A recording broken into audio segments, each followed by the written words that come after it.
with this overtime. As soon as the overtime ends, I'll make it full screen. Fine. I mean, it's the first game of the season, and they're already going to overtime. It's crazy, yeah. Like, I don't know why they're playing so hard. It's the opener.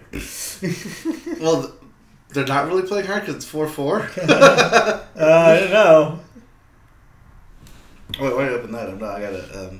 Too sweet, everyone. Tell everyone that we're live. Too sweet. Even though everyone should know that we're live. Oh God, AMC's having trouble with Disney. It's too much Go! going on. The Blues win. Ah, that's F fast. that. That was fast. All right. No, I'm okay with this. Okay. You're okay with the Penguins losing? I know. That's Penguins. But it's a little Penguino. It's a Penguino. God. Going from the small version to this makes you realize how big of a TV this is. Oh yeah, we have a big You don't TV. really think about it. No, normally we don't think about it, but when you see something smaller, right? I mean, you realize that we had 3 screens on that TV. I know. I mean, Can you believe that one of those screens is the size of my TV in there? Just one of those little ones. Yes, you have a small TV. I do. You're undercompensating for something. Undercompensating for something? Yeah. You know it.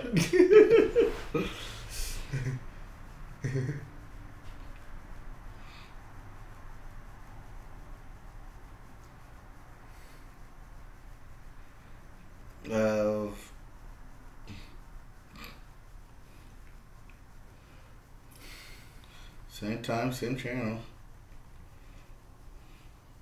It's up late by 2 minutes. No, same everything. Because we're live on YouTube. I just gonna post it live. There. Posting. Send now. Tell everyone that we're live. 17 pictures in. Okay. Start Success. Audacity. Done. Audacity. Be audacious. We are audacious, after all. I believe that this is running smoothly, right? Looks like we're good. Yep. Yep. We're good. Yep. Hey! Is that your mic check? I guess. Because I'm fine. Oh, good. Forgot to do my mic check. Hey, Mike. Hey, Mike, how you doing? You good? You alive? Still living? I don't know. I actually don't know what the hell I'm doing here. Maybe I feel a pulse. Maybe I don't. Maybe. Hey, welcome to the Media Boat Podcast. It is Wednesday night. They tell us it's Wednesday night. It's Hump Day. Wednesday night. No, please don't. It is October the 4th. We're in October, everyone. It's October the 4th, Oh. 2017. It is Wednesday night. This is episode 92. Episode 92 of the Media Boat Podcast, your source for everything about movies, TV, music, and video games. Not necessarily in that order. Yeah, it's in that order. My name is Matt. I'm Mike. I'm Mike. He's Matt. Media Boat Podcast right down here. Boom. Yeah, Thank you for finding us. And if you're on audio, we're referring to a little logo that says Media Boat Podcast beneath us. But you already knew that.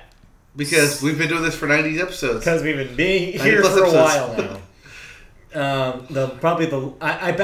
I wonder what the record is for the longest running podcast that no one listened to. I don't know. Because I want to beat that record. I think we are that record. I like to think we are that record, but I think we probably you already realize are. that means that we have to find that podcast. Yeah, who knows? There could be some guy who's been recording for the last 10 years and nobody knows who he is. Right. I don't know. It's called persistence. Yeah, just need stamina, man. Anyways. Right. Well, while that's called persistence and stamina, we're called Media Boat Podcast. We talk about all things media, and we always start every week, as we do, with the box office. Yeah, let's talk about some box office numbers. So this weekend was kind of interesting, but kind of boring at the same time. Yes. So this is why we always wait until Tuesday actuals to post. Yeah. When to post our box office numbers? Because this one was a neck and neck race. Yeah, a three-way race. It was almost three-way tie. You had very, very similar numbers for the top 3 movies here. So the number 1 movie only won by a hair, and by a hair I mean $35,000. Right. Going small. into Sunday, Yeah. American Made was poised to be the number 1 movie of the box office. Which is what we predicted last week. We thought that Tom Cruise, star power, plus marketing budget equaled, okay, plus this will do at least $20 million. Right, plus a half Kingsman drop as expected. We expected. So one of those things happened and the other thing did not. Yeah, Kingsman got the 50% drop, like we called. Yeah. But it still ended up being your number one movie. Because American Made only did about a little less than that. Like I said, by $35,000 margin here.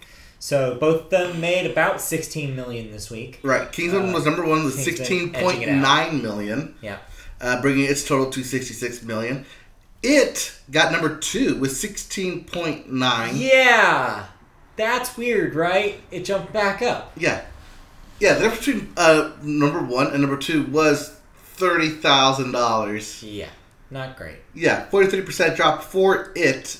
Brings its total to $290 million and $500,000 worldwide. Yeah, that thing passed the 500 mark. Yep. That's going to be on your top 10 grossing movies this year list at the end of this year. Yep. Expect it to also be on a bunch of top 10 lists, and just in general. And expect that to be the most money-making horror movie of all time. Yes, it recently passed The Exorcist. Yeah, which it's on track to do. So, yeah, look forward to seeing horror fans really happy with that one. That brings us to number 3, Yeah. which was American Made, the Tom Cruise movie. There it is. At $16.7 million. Yep. So, $200,000 separated second and third. It's crazy. Yeah. It usually doesn't get that close. No. I mean, $200,000 does sound like a lot of money, but we're talking about box office numbers. Yeah. That's super close. So 16.7 makes that number 3. Lego Ninjago, number 4 with $11 million. And number 5, beep, beep, This thing was definitely DOA. Okay. I'm talking about Flatliners. Yeah, the joke I was making. Yes. Flatliners, flatlined. Yep, $6.5 million. But luckily, it was only a $19 million budget. Yeah, so it'll get some money, but probably won't make its money back. It probably won't make its money back, but at least it's not a huge loss. Not a huge loss because it was a cheap movie to make. Yep. But still, kind of getting panned too. Reviews are real negative on it. In fact, I saw 2 in a row that made the same "do not resuscitate" joke in their headline, which I thought was funny. But yeah, I get it. It's Flatliners. So yeah, probably don't see Flatliners. We didn't see Flatliners, but that's our clue for the week here. Don't bother. Yes. And you didn't see American Made, did you? No, I did not. I'm actually waiting this weekend to go to the movies because we got a couple good releases coming up. Yes, this week we have things. Yes. First up, we have The Mountain Between Us. This is the Kate Winslet, Idris Elba on a mountain. Trapped on a mountain, must survive movie. Yes. Looks pretty good. They're marketing the crap out of it. Yep. Looks like an intense thriller movie. Yeah. I'm probably going to see this. Looks good. Looks interesting. Is this the thing that makes Idris Elba even more of a movie star? I hope so. I hope so too. Yes. But at least that movie's for me. The next movie is for you, Matt. As it is also the weekend of My Little Pony. Right, the feature, the movie, the My Little Pony franchise. Right, and this is different from the Equestria Girl movie that they did a while back. Right, this is actually designed from the ground up to be at that theatrical release. It is not meant to be a direct-to-video thing or a made-for-TV thing. This is, no, we are budgeting this to be a feature release. Yes. And so they got big guest stars. See ya. Animation is better than usual. It's not for TV, it's for film. But still probably not like super wide because the market... it's getting a wide release. Yeah, but not as wide. But yeah, don't expect a wide... Yeah, no. Like a huge incoming in numbers. I will probably not see this. I'm kind of behind on the series. I don't know what's going on. Matt, they're talking ponies. I don't think you need to be caught up with anything. I'm sure it's good. That show is still probably pretty good. Also, I'm pretty sure they would account for anybody not paying attention to the series. You'd think. You would think. You'd think. So yeah, if you have kids, take them there. That'll probably be a good time at the movies. Nah, if you have kids, drop them off there while you go see the #1 movie this weekend. Okay. That is, of course, The Mountain Between Us, like I said. Yeah. Or if you want to be a little adventurous and get your sci-fi on, there is the Blade Runner coming out this weekend, 2049, even though it's 2017. So, as you noted before the podcast, this thing is getting really, really great early reviews. Yes. Blade Runner 2049 is expected to do gangbusters. Early ticket sales put it at 100 million plus opening weekend. So, yeah. This thing is going to take over. So, here's the reason we're both kind of meh on this is because, one, I haven't seen Blade Runner, and Matt has seen it and didn't think highly of it. I mean, I think it... okay.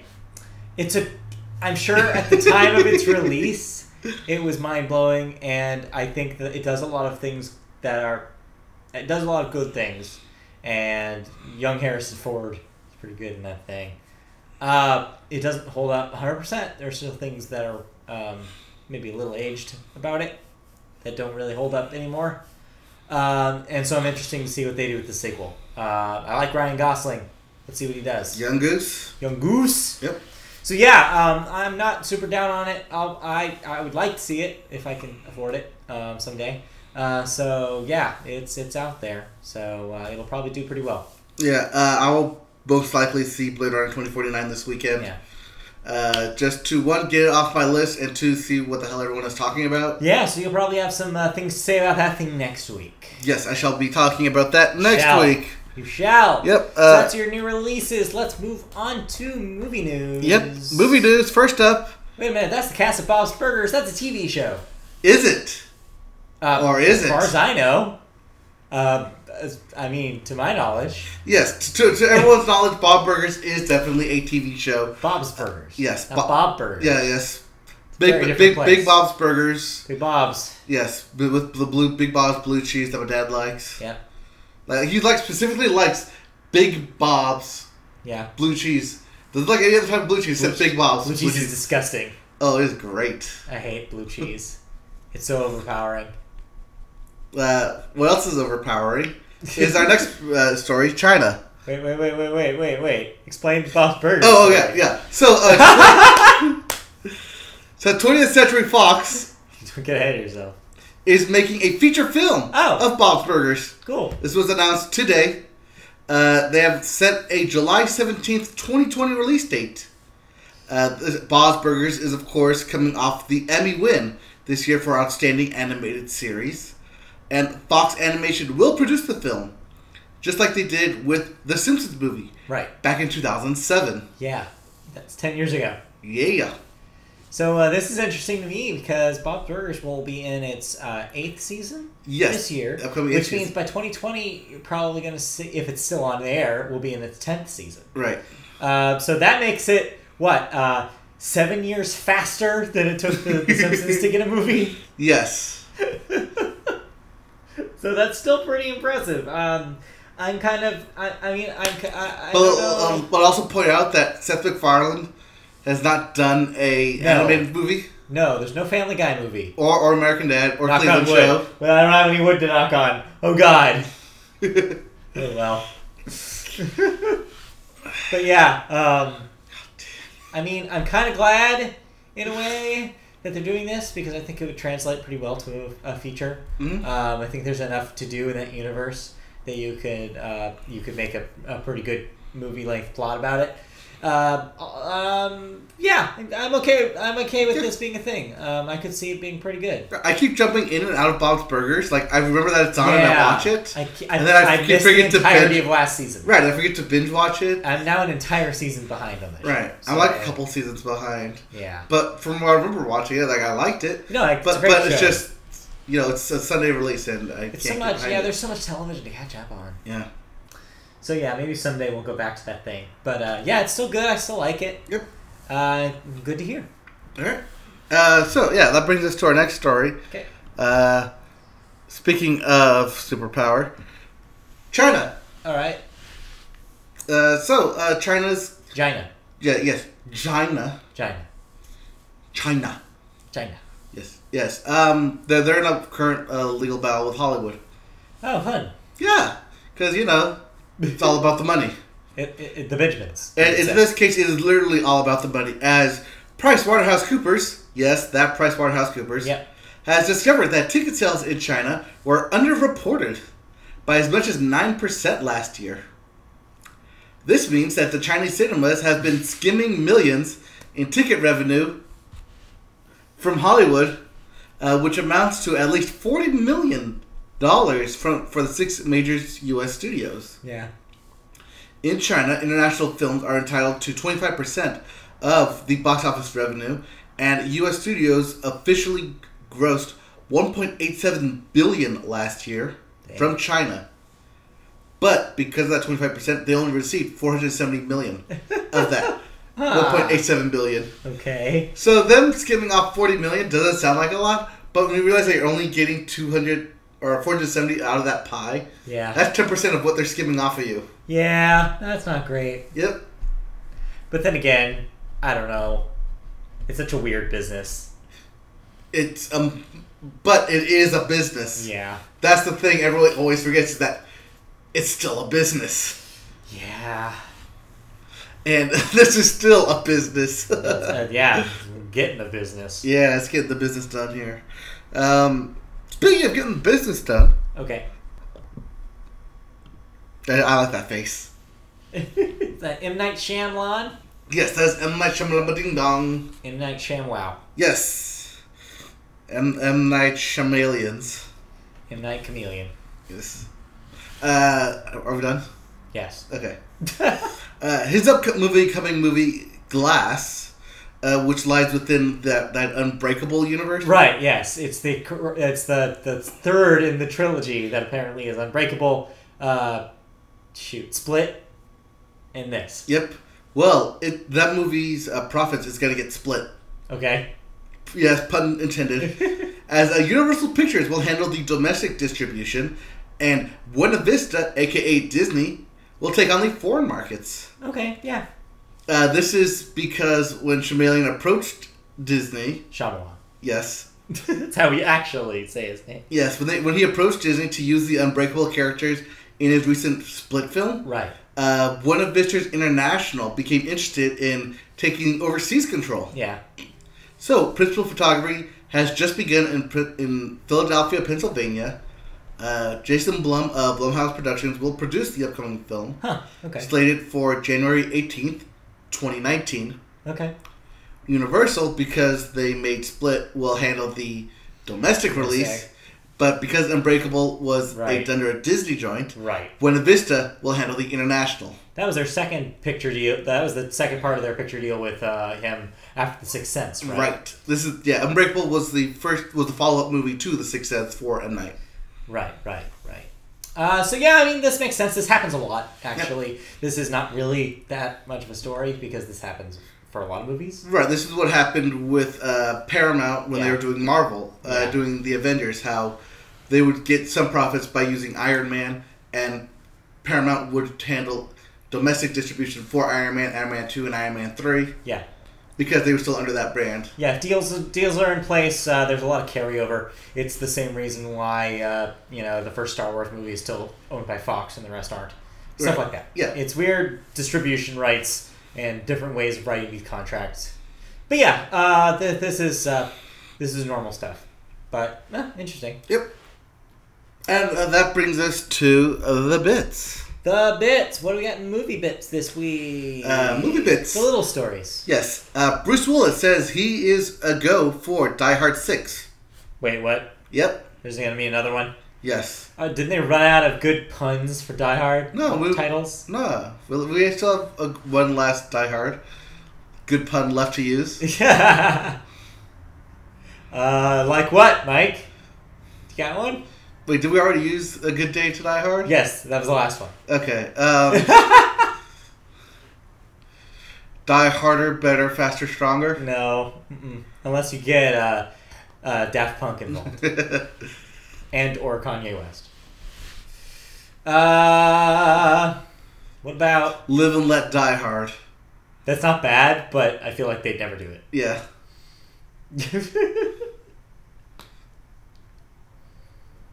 I don't know. It's a tough one. But anyway, just Die Hard: Sin City. No, that's confusing. Because is it a sequel to Die Hard or is it a sequel to Sin City? Both star Bruce Willis. Yeah, it's not a crossover. I can tell you that. I don't know how I feel about that. That last one was bad. And name the last one. A Good Day to Die Hard. Okay. It was bad. All right, if you say so. It was bad.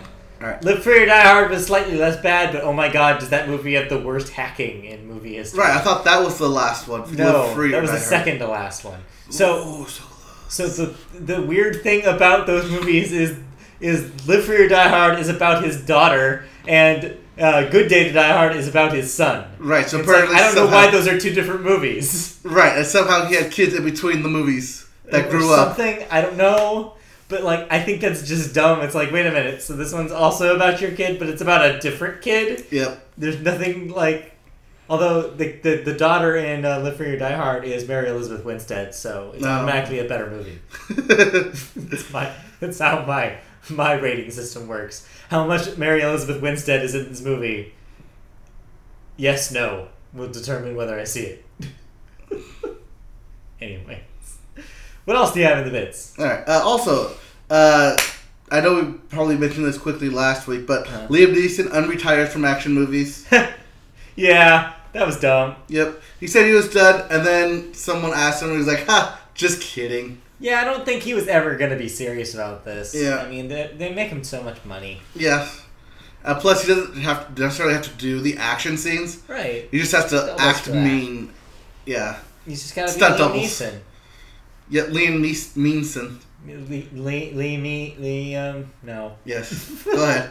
Also, and last little bit of the bits news, Kate Winslet will join the Avatar sequels. Yeah, I saw that, which will be, of course, her reuniting with James Cameron after, of course, Titanic. Yep. It's been a while. No word on what role she will be playing. Yeah, we'll find out. But we'll find out. But she has signed up for, reports say she has signed up for multiple sequels.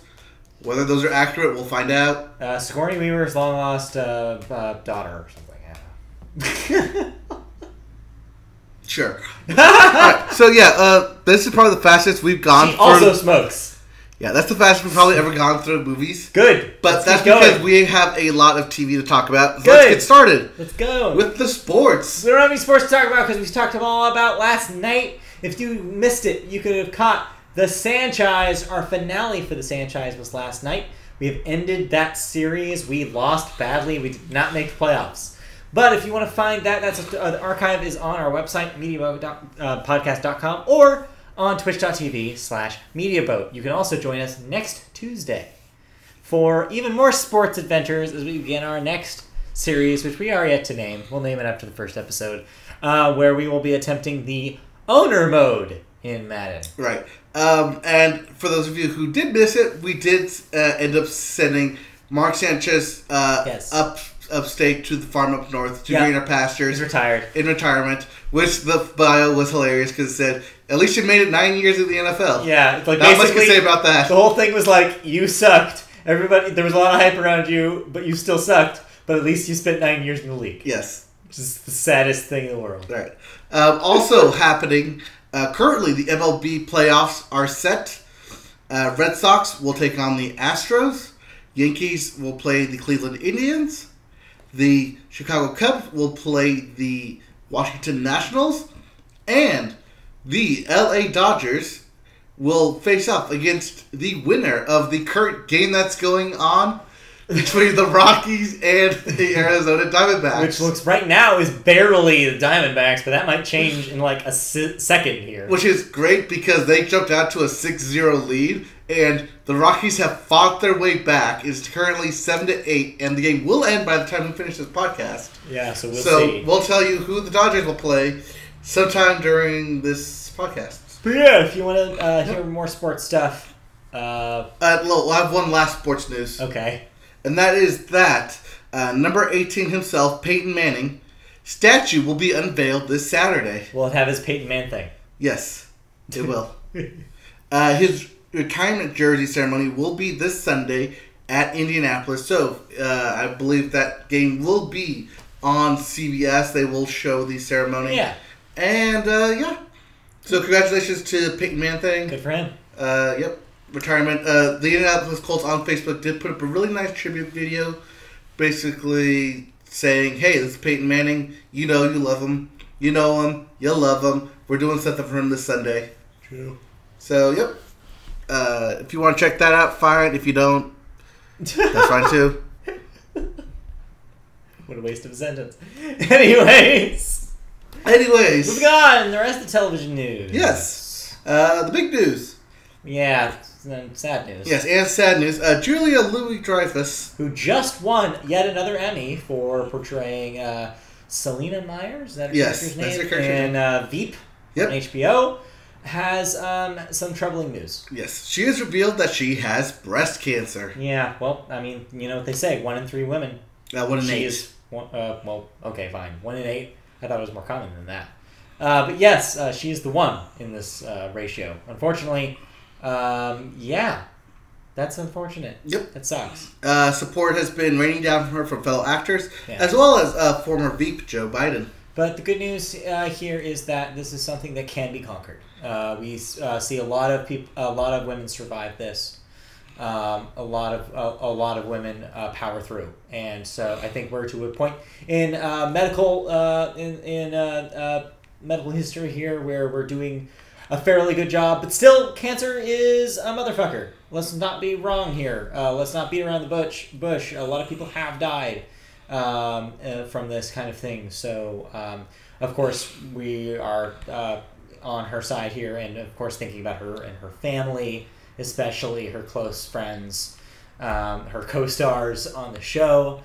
Everybody will be having her in their thoughts as she goes through this. It'll be something, and we wish her the best. Right, and to balance off this Breast Cancer Awareness Month, yes, it is currently October. So, NFL will be doing their part in making everybody wear pink. Yeah. Of course, the main if you want to help in any way that you can, of course, the most famous and most prominent organization in support of funding for breast cancer research is the Susan G. Komen. Don't donate to them. Don't donate to them. Yes. Uh-oh. What did I see? What didn't you see? Apparently, only 40 cents of every dollar actually goes to research. That's fun. Yeah. Okay, well, I guess they suck too. So I guess do your research. Yeah, do your research when it comes to actually donating to breast cancer foundations. But I'm sure there's some out there. Yes. So be aware. Donate if you can, and think about the people who are going through it. Yep. Moving on. Yeah, moving on. To the other big... Yeah. Other thing that happened this weekend. CBS fired a legal executive Monday. Okay. Named Haley Geffman Gold. Yeah. After she wrote some unsatisfactory words on Facebook. Yeah. Yeah. Quote, "I'm not actually even sympathetic. Country music fans are often Republican gun toters." This is, of course, in reference to the shooting in Las Vegas. We'll get into that more later in this podcast. But she put that on Facebook and was immediately fired. Because which is funny because she's a legal executive and thinking that this is like her job to know not to post anything stupid like that. There are a few layers here. Of course, the first is this is yet another example of how social media, no one is safe. Yep. If you put something in social media, especially if you are someone who is easily identifiable as somebody who works for a major company, that company can find you. That company can see your posts. They see everything that you do. You are never safe. You can never put something that is meant to be private, especially something that damning. Second thing, obviously, when something happens like this, when there is a major national tragedy, you do not want to say anything negative about the victims. It's bad. It's just a bad idea. You know, it's like this was in bad taste. If she was trying to make a joke, it was a bad joke. I'm not really sure what was going through her head.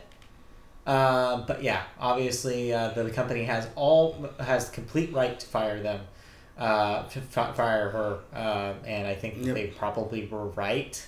Even though the whole using social media as grounds for firing is still a little weird. Not gonna lie. Well, the social media is still a little bit new. Yeah, it is, but she should know better. Yes. Also, is the third thing. Right. Is you said this is literally her job.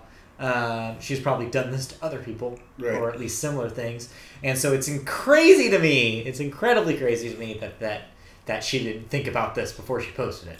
Right. Well, it gets even worse because in a separate post, she later wrote, "If they wouldn't do anything when children were murdered, I have no hope that repugs will ever do the right thing." I mean, that's fair. Yeah. So the second thing, that's actually, she's right about that. The first thing is a little bit of a generalization. Right. I think that's even to be nice here.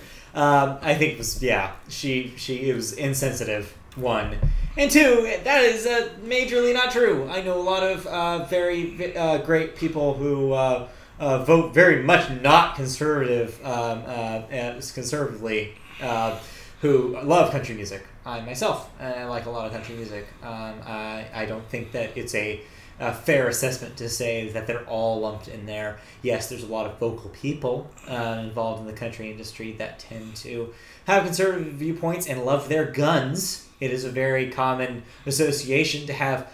I like country music and I love hunting. That is also very common. I like there's a lot of NRA members probably are really big into the country scene. That being said, 1, these people are dead, and 2, you can't be make blanket statements like that. So yeah, she's just wrong on 3 counts, is what I'm saying. Yep. But yeah, I hope she learns from this in future endeavors. Right. I hope most people learn from this. I hope so. And I hope things actually get done. But like I said, be smart on social media, and we'll also talk don't more about be this an later. asshole. But yes, we'll get back to that in a second. Yes. So finishing up on TV here, we have the bits. More bits. Yep, more bits. Bob's Burgers, like we said, going into an 8th season. Yes. We'll get a fan-made episode. I heard about this. That sounds great. Yeah. So fans submitted their, basically this has been done quite often. Yeah. Most recently, it was more common with movies, where social media will take a classic movie, break it up into 5-minute scenes, and then distribute them to several people in order to create a single narrative. Yeah, it's basically like let's have our fan community, as a bunch of shorts, essentially, from different fan creators, and combine them for one through line for an episode of the show. Right. The most famous this is, of course, Star Wars. The most recent one that I can remember them doing is Footloose. When the new Footloose remake was going to come out, there was a online fan, I don't know what you call these things, a fan gathering of, quote, let's ruin this before the studio does. In the game industry, they call them game jams. Right. I'm not really sure what the analog is for film. Yeah. But yes, it's basically the same thing. Yeah, so there will be a fan-created episode this season of Bob's Burgers. That sounds great, because the thing about that show is it's one of many shows on TV right now that has such a rabid fan community and probably attracts a lot of very creative, very crazy people. And so I'm very excited to see what big Bob's Burgers fans do with that universe, because that universe is so malleable that you can do whatever you want with it. It's great. Yes. Also, another bits news. Yes. All 140 Futurama episodes will now air on Sci-Fi in a non-exclusive deal. They will air Mondays and Tuesdays from 8 p.m. to 2 a.m. Monday and Tuesday, as well as Saturday 10 p.m. to 3 a.m. I see this as a combination of, hey, nobody's been talking about Futurama since it got canceled. We should probably bring this back into the public consciousness. And also, Sci-Fi has very little programming, and they need to plug holes. Right. which works well, because Sci-Fi is, of course, owned by NBC. Yeah. Which actually has nothing to do with Futurama. I know, because they're Fox. Yeah. But I realized that after I said it. This actually this is actually pretty similar to the FX deal with Simpsons, even though that is also a Fox entity. But still, I mean, hey, the first couple seasons, few seasons of that show were really, really good. Yep. So if you never watched it, this is your chance to catch up. Right, seeing as it just went off of Netflix. That's what so you can't binge it anymore, but you can watch it on cable, so there you go. I am finally in the bits that David S. Pumpkins Halloween special gets an air date of October 28th. It will be an animated special and center on David S. Pumpkins and his skeleton sidekicks as they show a group of children the true meaning of Halloween. So yeah, if that all sounds like gibberish to you, David S. Pumpkins was a character who was briefly created in a Halloween sketch on last year's Saturday Night Live. Tom Hanks was the host for that episode and debuted as a character in a pumpkin suit, essentially? Yes. Like a suit. Like a suit, like a business suit, but with pumpkins all over it, and apparently his name was David S. Pumpkins. Right. My brother actually went as David S. Pumpkins for Halloween this year. Perfect. Because his name is David, so... That works perfectly. It works well. So I think this is a dumb idea, and I mentioned this on the podcast when I read this for the first time, because I think that why that was funny is because it was a non sequitur and because it was brief. Mm-hmm. I think making an entire special about it is defeating the entire purpose of that joke. Like, Bobby Moynihan was on Seth Meyers a couple weeks ago, doing promo for that. For Me, Myself, and I. And they actually talked about the David S. Pumpkins sketch, because Seth wanted to know if it was his brainchild or whether it was a collab. He said it was mostly him, but it was a collaborative thing. He said he was working with a couple of the other writers on it. Right. But it was like literally just a one-off thing, like just an off-the-cuff, like, I don't know, we could do that. And then it wasn't until they actually did the sketch and Tom Hanks sold it so well that it stuck. And he says, like, yeah, he was amazed how much people love that thing. It was such a throwaway gag. So yeah, I don't know. I don't know. I like when throwaway gags can be throwaway gags. I don't know if this needs to exist, but hey, maybe it'll be all right. Yeah, we'll see. All right, we're gonna end our news segment here for TV because we've actually got a lot to talk about with fall TV. Yeah, so this is the time of year where everything is new. So we've been watching some television again. Yep. So I'm going to read off a couple of stuff here, and we're going to talk about them real quick. All right, let's talk about it. So this past weekend, Ryan Gosling premiered for SNL. He did.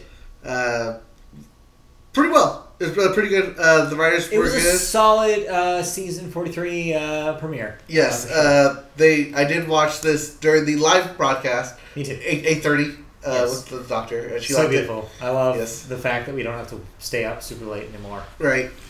I don't know why it took them so long to get this done. Because they didn't care. Right. Also, because the ratings weren't enough to bother. Maybe. Whereas they are now, so they can actually afford to do it. But yeah, it was a really good opening.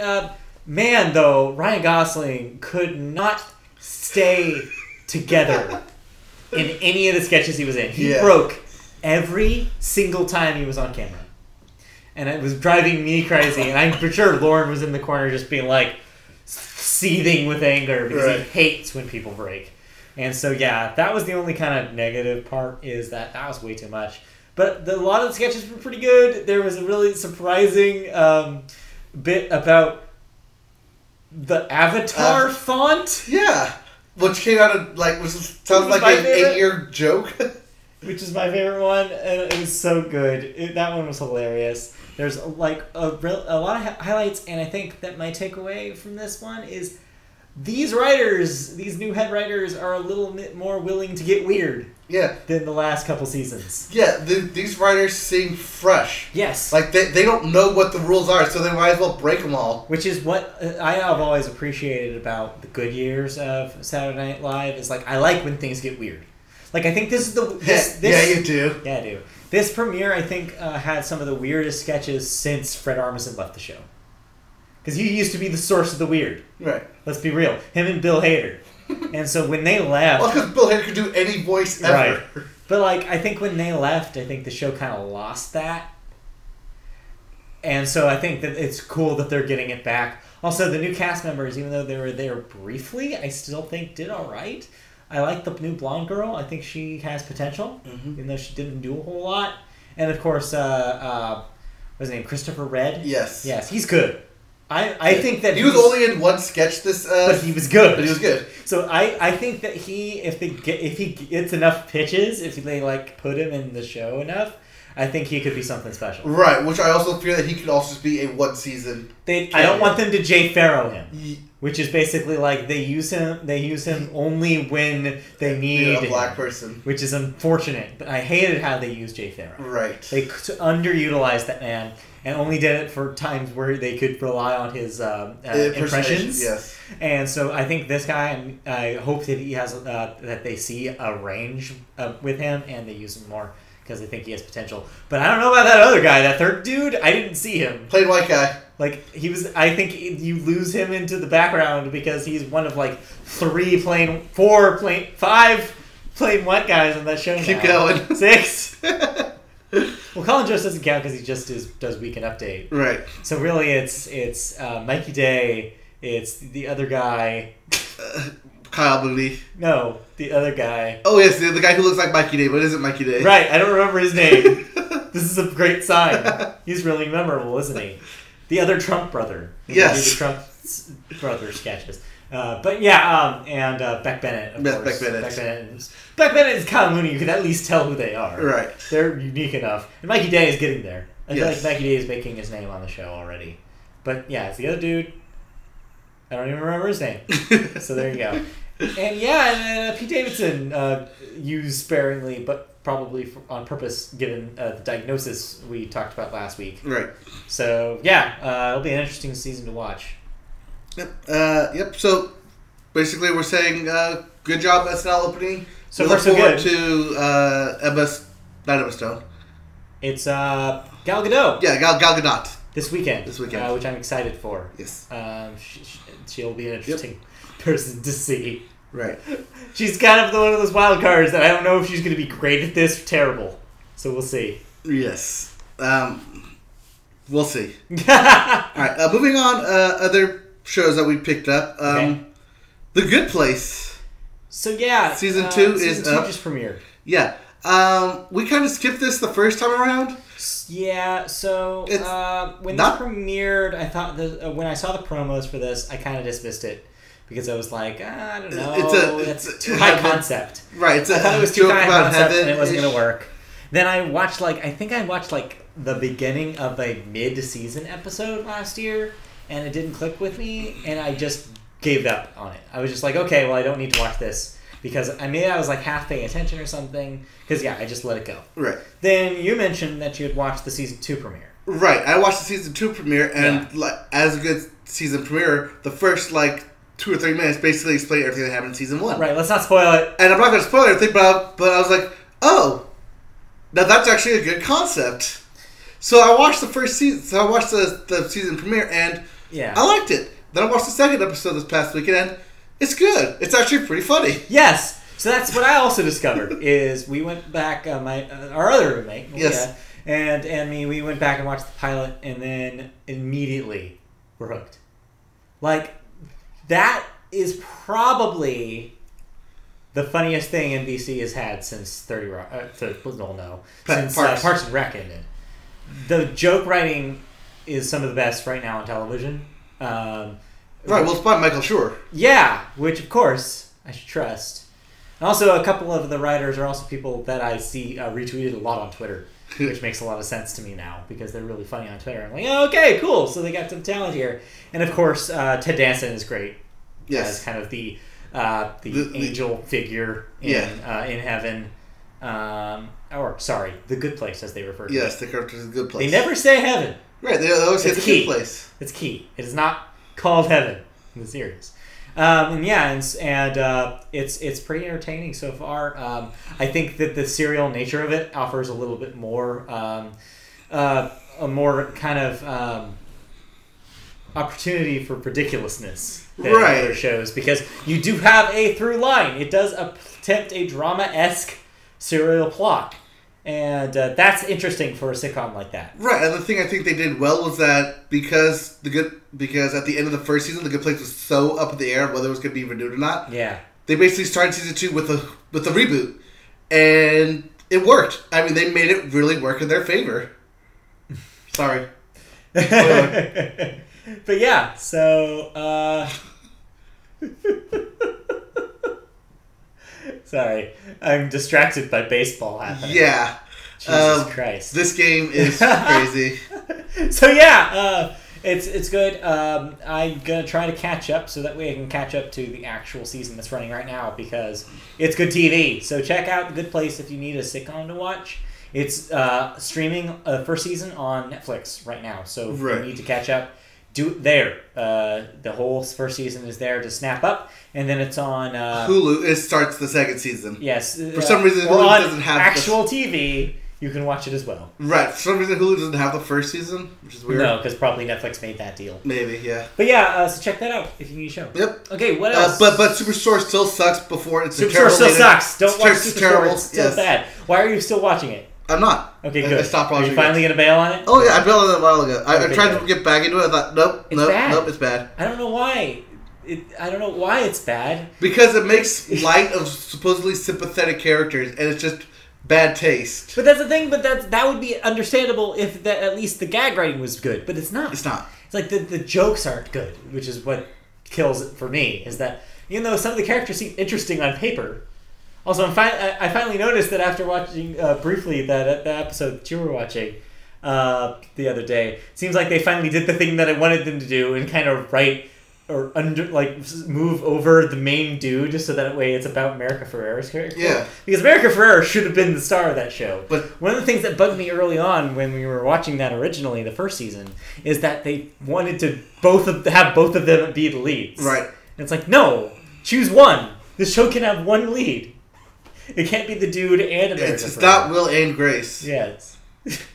Speaking of Will and Grace, great ratings. We didn't watch it, but it's a good segue. I saw the very end of the first episode, and holy crap, it's like no time has passed. Right. Like, even the way that thing is shot looks like it, like a 90s sitcom. HD aside, looks like it jumped out of 2003. Like, it was amazing to me. I was like, what is happening? This looks like... Yeah, because you probably watched the same part that I watched, which is right before the SNL premiere. Yes! Yeah. And I was like, oh my god, nothing has changed. Even though they're making Trump jokes and they're older, it still seems like nothing's changed somehow. Right. It's like, what? Are they in a time loop? Like, what's going on?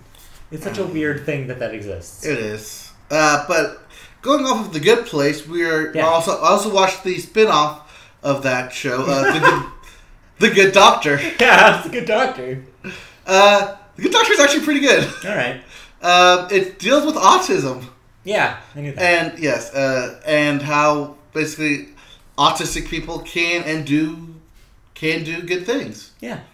Of course, they still deal with autistic problems in terms of interacting with people. But so far, 2 episodes in, I like it. What's with you and dramas lately? You get into this. You got into This Is Us. Yeah. For some crazy reason. Also, This Is Us is also started its second season. Yeah. Thank you for bringing that up. I don't know why I did now. In retrospect, I kind of wish I didn't. I can see why people are very up and high on it. The Milo Ventimiglia character has reminiscence of my own dad, and I think of most dads. He's basically like a conglomerate of like a typical dad growing, being a dad like the 80s and 90s. Yeah. The stereotype, yeah. Of that kind of dad. Right, where they always do what's best for the children, even though doing what's best for them isn't necessarily what's best. They try so hard to make everything... It's parenting by the book as opposed to by the heart. Right. Where it's like they just do the thing, they run through the parent motions, and they do the things that they think they have to do, even if their kids are totally, like... will forever be angry at them for it. Right. And I'm really hooked on that Milo Ventimiglia storyline. Sure. I could really care less about everyone else. So Wow! But yeah, I'm just like that's the one storyline that I'm hooked on. Everything about else... Mandy Moore. She wants to sing, damn it. Well, yeah, she's a part of that storyline. That's why I like that storyline. She wants to sing. The other ones. She just wants to sing. I don't know. Her day seems kind of busy, though. A little bit. When will her life begin? After her kids leave the house. She brush her hair. What else did we watch? Also, the season finale of Rick and Morty was this past Sunday. Yeah. Still weird as ever. They have mentioned that season 4 will not be as long as the wait they are currently working on. Season 4. But overall, the narrative of Rick and Morty is still weird. This is the season that they lost me. A little bit. Yeah. Where it's just like, it's becoming... I saw... Okay, so there was a tweet I saw the other day. I'm not going to try to quote it because I'm going to botch it.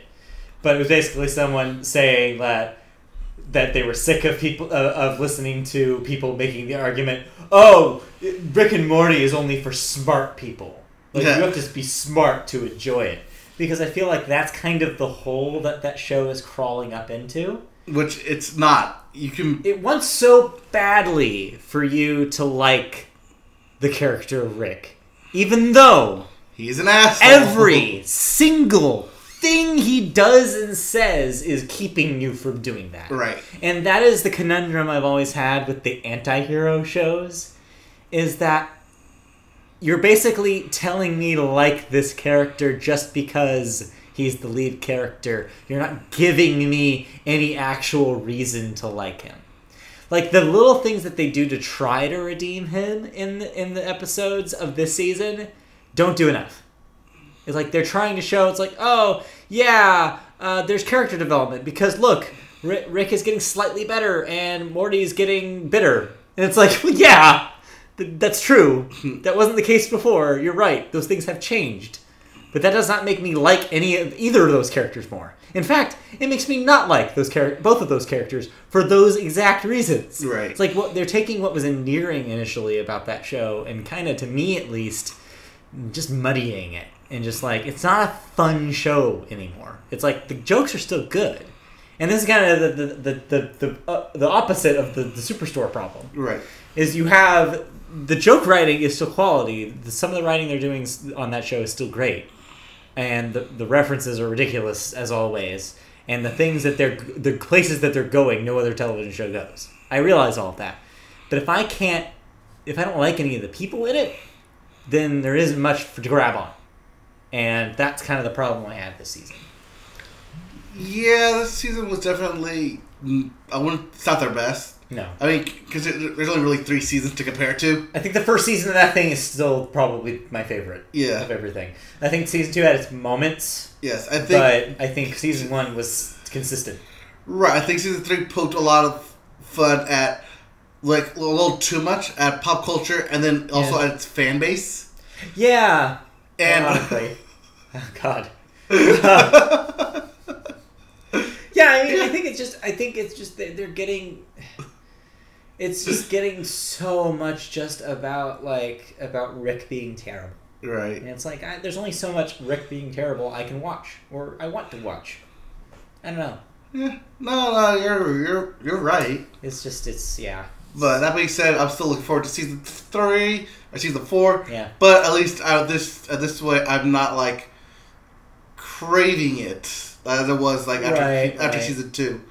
So it somehow weaned me off of it a little bit, which is weird. And I don't think that's good for a show. No, definitely not. Yeah. I think that's what they call diminishing returns. Yes. So, yeah, we'll have to wait and see what they do. Right. Because there's definitely some big plot lines that they can go explore. Yeah. But I don't know if the writers want to go explore them. That's the thing. Yeah. Because, I don't know what that show wants to be anymore. Right. It's almost like if Futurama had gone on too long and had decided to, I don't know, get really preachy. That's what Rick and Morty feels like to me now. It's just like, I feel like the stuff that they're doing now is stuff that Futurama did better. Yeah. In a lot of cases.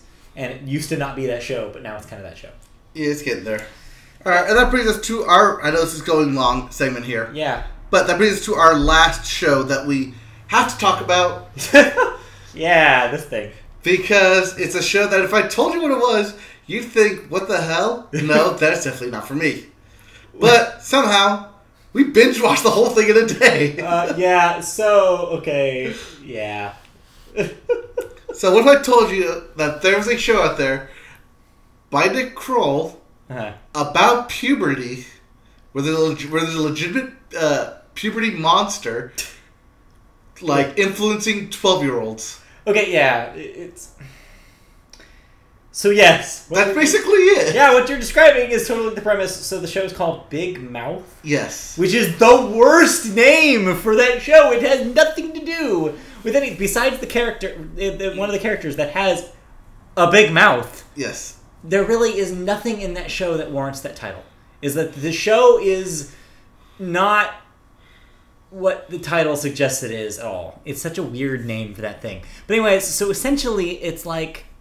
Imagine if Bob's Burgers had a kid with Family Guy, but the cutaway gags were taken out, and the weird, like, sex-positive stuff about Bob's Burgers was multiplied by 10. And basically that's Big Mouth. It's, as you'd said, about kids. About middle schoolers going through puberty. And on paper, like you said, who would watch that? Right. Like, no one would care. I mean, the show itself even makes a joke in its finale about, like, isn't that kind of borderline inappropriate? Like, how would you even make that show? Well, you could do it animated, and of course that's the joke. Is that this is an animated show. Probably should have mentioned that before. Right. So yeah, it's animated so that the way they can get away with a lot of things that they wouldn't be able to. Yes. Any other scenario. But yeah, that thing is such a weird premise. But the even weirder thing is that it 100% works. And it's pretty good. It 100% works in almost every way. Yeah. It's speaking of good gag writing. There are some amazing jokes in this thing. There are some incredible jokes in this thing, which is insane because it came out of nowhere. It came out of Nick Kroll, who, like, personally, I don't think is that funny. He's fine. He's okay. He has his moments. But like, I don't like his character in, like, when he did, like, Parks and Rec. I didn't like his character in The League. He was the least funny of all of them. Yeah. He was a douche in the Sausage Movie, like, literally a douche. Yes, and like did the Nick Kroll show, which I thought was like humorless on Comedy Central. But somehow this works. Well, it's so I think that's probably credit goes to the writing team, which had a lot of names that I'm not familiar with, which is good because that means that we have up and coming good writers. Right. Also, I think a lot of credit also goes to the voice cast, which is incredible on this thing. Yes. You have guests, voice actors, including but not limited to Maya Rudolph, Fred Armisen. You have Nick Kroll. You have John Mulaney. You have Jordan Peele. Jordan Peele as the ghost of Duke Ellington. But yeah, so yeah. I think yes. Richard Nice is in there. Richard Kind. It's the second time you've done that. I know. Kind is a synonym. Yes, but definitely not the same. Richard Kind. But yeah, it's such a weird thing. It's amazing that it works. But yeah, if that sounds at all... Baxter. So weird. Yeah, so that thing, of course, I do want to give a warning here. If you're squeamish at all about sexual content. Yes. Definitely don't watch this because there's a lot of animated dicks and vaginas in this thing. Oh, yes. Like 100%, like, they do not shy away from just straight up animating vagina. Within the first 10 minutes, you see a 12-year-old penis. Yes, you see a lot of penises in this thing. You see a lot of vaginas in this thing. There's a lot of sex. Yes. With and without people. One of the B plots involves a pillow having a child. It's insane. And another thing, though, to mention about this thing is that it's also kind of a musical show. Yeah, so every episode has a musical this. number. Music is great. This. They're all style parodies or direct parodies, and some of them are amazing. Like, they do one that's a straight-up Queen parody. Yes. Where they get a very, very impressive analog to Freddie Mercury, which I'm not sure is Adam Lambert. I don't know, might be. From what I briefly saw online, someone said that was Jordan Peele. That's Jordan... What? Someone said that was Jordan Peele. I don't believe him. I believe that was Adam Lambert. I don't know. We'd have to do research on that. Yeah. But yeah, there's some incredible parody songs there. Some original songs, too.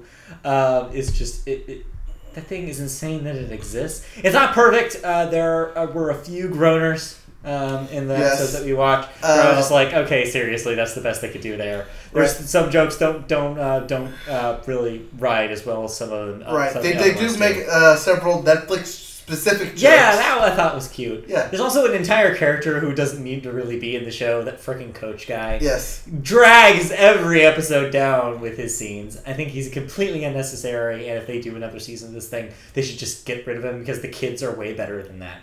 Like, the kid characters are why you watch that show. The parents are basically filler. Right. Like, all those B-plots don't need to exist. I think the interesting thing, and the commentary they actually make, like I mentioned, kind of like Bob's Burgers, show is surprisingly sex positive. It's very blunt about sex. It talks about sex in a way that kids talk about, at that age, talk about sex and like talk about these things as they're going through it. It's very honest about puberty, which is interesting because not a lot of shows are. It's not a common thing you see in media. Right, like one of the A plots was a girl wearing white shorts getting her period. Right, but they don't just go... That's not where the joke ends, like most shows would, especially 10 years ago. Now, it actually... It goes into the process of how that makes her feel, what that colors her interaction with her mother, how that colors her interaction with the boyfriend in the scenario, with the friends in that scenario, like... They go places with the stuff that's actually I kind of was surprised by, which I mean makes sense because if that's the premise of your show is going through puberty, you have to go 100% in, right? Otherwise, it doesn't work. And so I'm glad that they do. It kind of almost it almost feels like what if a Judy Blume book was a 2017 like modern adult comedy? Yeah, it's such a strange thing. It's such a strange thing. But it's cool. If that sounds at all appealing, check it out. It's on Netflix, the entire season 1 right now.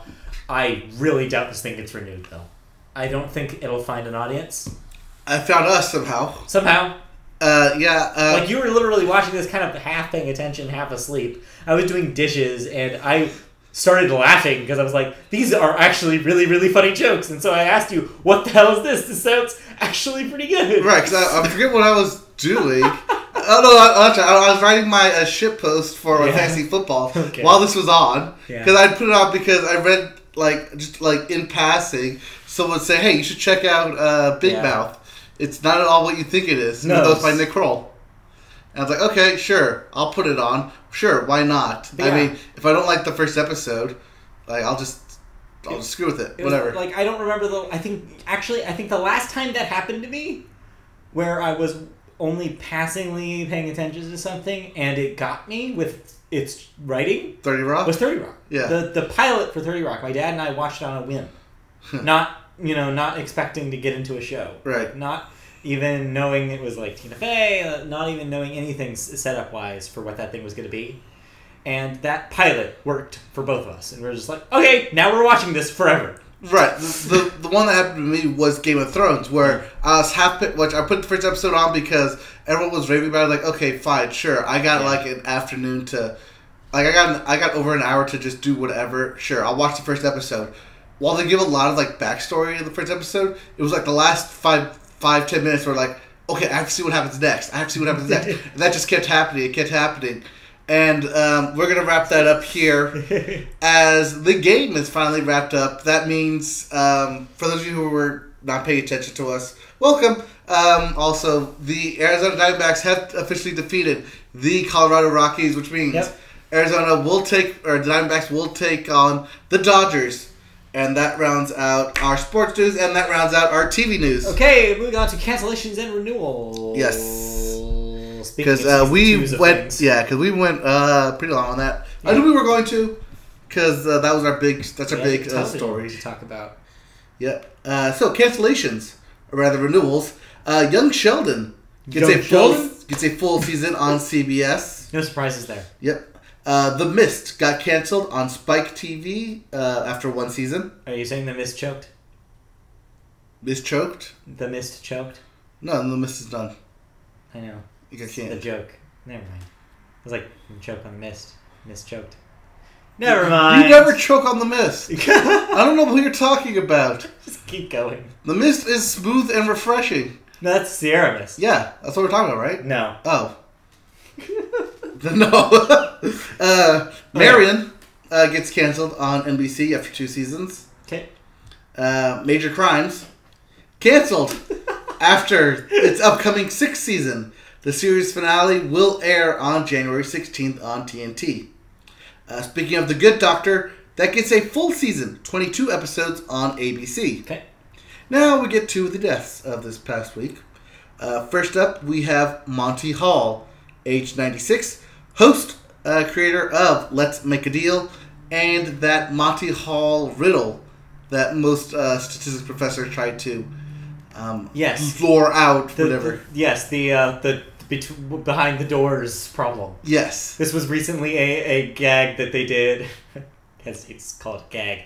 The most recently on one of the Giant Bomb podcasts, the Giant Beast Cast, that they do on the East Coast. They had a bit about the Monty Hall problem that went way too long over several episodes, including a lot of letters from fans being like, "Nah, you guys don't know what you're talking about." Right. But yeah. No. The way I like it, the way that I've seen it explained most easily is that instead of there being 3 doors, pretend there's 100 doors. Right, yes. And then you just knock them all down. Or like 1,000 doors. Yes. Yeah. However many. More than just the 3 that they give you. Right, 3 is too little to make that make sense. Yeah. Right. If you blow it up to 1,000, the host knows that there's going to be zeros behind a bunch of those doors, and that only increases the odds of the second door.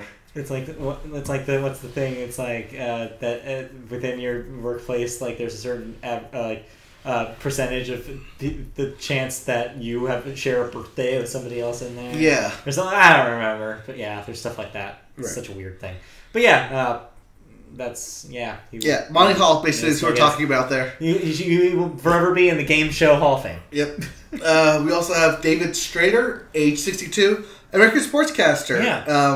We recently just saw a brief thing on it. I saw a touching tribute during the hockey game tonight. Yes, he was a hockey, specifically a hockey sportscaster with the Dallas Stars, Detroit Red Wings, and his last team, the Phoenix Coyotes. Yeah.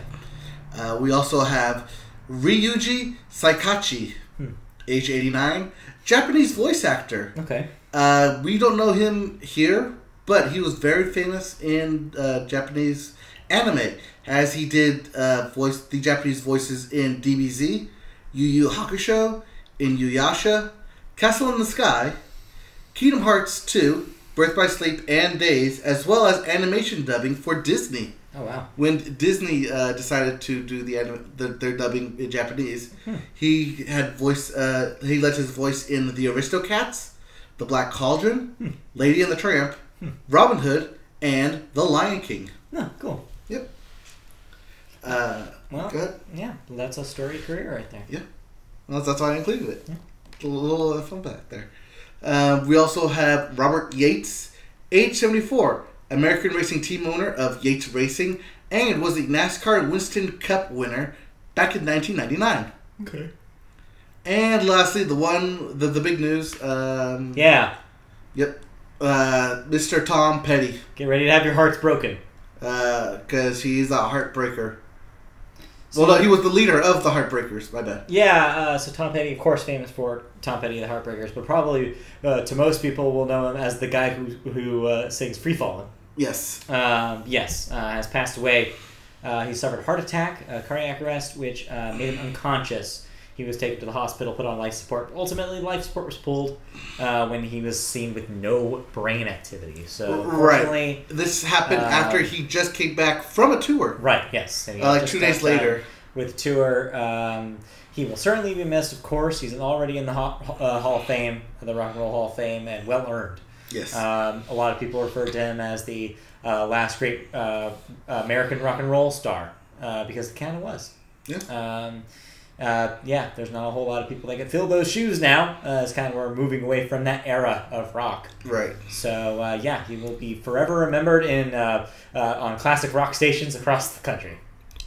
And we'll get into classic rock stations later. Oh, will we? But first, we must get into video game news. We must. We have to. We must. It's in our contract, yes. Actually. We have to. So, first up, we have... let's see here. First up, we have Microsoft with Groove Music, as I called, you're right. officially killing. This isn't technically a video game related story. It is actually a music related story. No, this is video game related. Not really. Yeah, because the Groove app for Windows and Xbox will remain, but only until December 31st. Right. End of the year. Yeah. But this is a bigger story than just video games because this is kind of a big deal. This is basically another company getting out of the streaming service and just ceding their victory to Spotify, essentially. Right. To be like, hey, you got this, Spotify. Same thing that Sony did. Sony Music used to be a thing. They bailed out it. Basically said, here, just have Spotify. Mm-hmm. After December 31st, Microsoft will no longer offer the option to stream, purchase, and download music. They are basically conceding to Spotify. So one of the big questions about this thing is, one of the things that made people attracted to Groove Music was that it hooks into OneDrive, which was Microsoft's cloud solution. One of the things Groove could do is that if you had the Groove app on your phone, it could stream automatically from your OneDrive as well, your music on your cloud. Mm-hmm. So the question is whether Microsoft will still offer some sort of app that does that, if they'll incorporate tools in a OneDrive app, for example, that would just stream your music that way, or if they're going to partner with Spotify and give Spotify hooks into OneDrive. None of that is clear at this point. But what is clear is that refunds will be issued in a prorated fashion from the December 31st date, and to make the transition easier, Microsoft will be partnering with Spotify, which will let users import their current Groove playlists to the streaming service. Yeah. I don't know if that answers your question. No, not at all. Okay. But that's good. They're doing the things that they need to be doing, because I'm sure people invested a lot in Groove. Because people, especially people with Windows phones, probably had to invest in whatever they had, and that's what they had on their phone. Right. So, people get into those streaming camps and get pretty comfortable in them until they have to move. So it'll be interesting to see the transition. Yeah. Also, in Microsoft news, the latest update has some changes coming to the store. Yeah. Including getting rid of calling it the Xbox Store. Right. They will now officially be calling it the Microsoft Store, as well as on Xbox One and Windows 10. They're completely dropping the Xbox from the Xbox Store and just basically calling everything Windows. Again, it's part of their continuing strategy to just unify everything. Right. Because Microsoft realizes that there's no reason to have everything be proprietary anymore. And right, especially when they're trying to do the Windows 10 crossover and make everything available on everything. Yep. Although I think it's silly that they're calling it the Microsoft Store. Microsoft Store just makes me think of the actual brick and mortar stores. Right. That are called Microsoft Stores. So that's confusing to me. It's like, wait, Microsoft Store? Did you go to the mall? Did you buy that at the mall? No, got it digitally. Alright. And the other side of that spectrum there for Microsoft is, of course, Sony. Yep. What's going on with Sony? Sony is getting a little shakeup. Has Andrew House is stepping down, and John Codera is appointed president and CEO of Sony Interactive Entertainment. House is just stepping down from his position. He will remain with Sony. In fact, yes, he is now Frank Sinatra, a.k.a. he is chairman of the board. Yep, he will remain as chairman through the year to ensure a smooth transition. Codera will assume all operational responsibilities, including its game and network services businesses globally. That's good news. I think Andrew House did a good job, especially now in the PS4 era. Kind of helped shepherd the message of this console and made it a success, as it has been. Mm-hmm. So good for him. I'm glad he's moving up in the world. He's been at the company for like decades 98 now. So it's probably a good idea for him to see kind of the big responsibility to somebody with maybe somebody a little younger, a little less experienced, so that way he kind of passed the torch. I think this is a good move for him, as he probably gets ready to retire at some point. Yep. That's that news for that. Moving on. Sony also has had another announcement this week. I don't know if you got this. The PlayStation VR is your next story. Okay. I got ahead of you. Go ahead. What about PlayStation VR? There's going to be a new one. Kind of. Sort of. I was hoping you would have VR Lady. When I literally read that this was happening, I was like, oh, he's gonna have VR Lady in this week's podcast. Yeah, so go ahead. PlayStation VR. There's a new version of the PlayStation VR that will be hitting store shelves this month. It will replace the existing model, although they will coexist on retail store shelves for a little bit. Yep. But they will be noted. The box will be different enough where you could tell the new one from the old one. Essentially, it's got a little bit more streamlining in the design. There's built-in earbud headphones in that thing now. Mm-hmm. From what I understand, that's the major differences. They didn't seem to address the tracking problems that the original one had. It does not necessarily fix any of that. So if you were waiting for that, like I am, they still haven't done that. So it still is a buyer beware situation. But it seems like the new model is probably the one to get if you want one of these things. Right. Also, the PSVR recently boasted that it had over 100 games available. Probably so accurate. For those of you who are saying that there's nothing to play for the VR, you're wrong. Well, I think it's important to note VR games could be anything between a full experience that takes hours to, a quick little mini game. Right. So that 100 games could be anything. Right. It could be anything, but there are plenty of games out there for you to try. Seems like there's good stuff, so if that sounds appealing to you, there's a new one, so go pick that up. In other VR news, Samsung will also be getting into the VR mix with the Samsung Odyssey. It's a good name. Yep. It's a good name for a set VR for $499 with headset and motion controllers. The little blurb about it: escape into a world of imagination with Windows mixed reality. A world of pure imagination? Set up your virtual home with great content, travel, sports, culture, live concerts, and games. I love culture. In 10 minutes or less.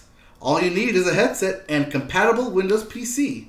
Release date, November 6th, 2017. That's the hard part. The key there is a compatible Windows PC. Yeah, it's the key for everything VR. Yep.